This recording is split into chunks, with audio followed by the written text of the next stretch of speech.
Good morning mga kabukid. Update ko lang kayo sa ano namin, talong area. Mga kabukid, bali ngayon mga kabukid, ano ta? Sunday. Sunday ng umaga. Bali ngayon nandito ako para i-check lang yung ano natin, tanim. Ano po, i-update ko lang kayo kung ano na yung development ng ano natin, mga tanim. Bali mga kabukid, yan. Malalaki na siya. So bali pang ano na to ngayon, pang 13 days na to yung ano nating talong. Ano na, medyo malaki na.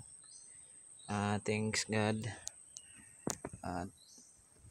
Pero dito mga kabukid, napansin ko medyo dumadami na yung insekto. Yan po yung ano natin ngayon, yan po yung challenge. Pero yung ano natin, yung development ng talong natin, medyo okay na siya, mga kabukid. Ito, yan po, 13 days na yan mga kabukid. Yan po yung update nila. Bali araw po ngayon ng Sunday. Chine-check ko lang kung ano na yung development ng ano natin talong. Okay naman yung development niya, mabilis. At saka yung ano niya, dahon mas malapad na sa kamay ko. Yan yung mga kabukid, mas malaki na. Bali mga kabukid, susunod dyan, ano na, bulaklak na. Malapit na yun bulaklak mga kabukid. Yan po. Yan po yung update natin ngayon. Ano na, medyo malaki na kasi ising laki na ng ano ko, kapalaran ko.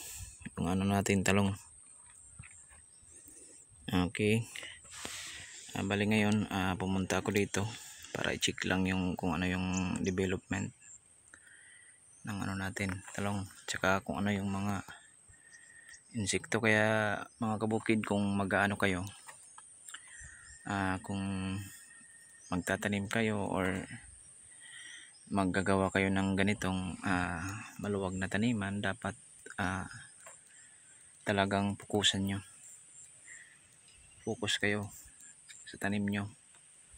Kasi kunting ano lang pagkakamali, posible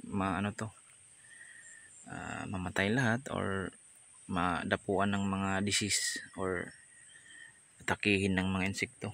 Kaya dapat daily yung ano natin monitoring. Yan po yung importante sa paghalaman mga kabukid.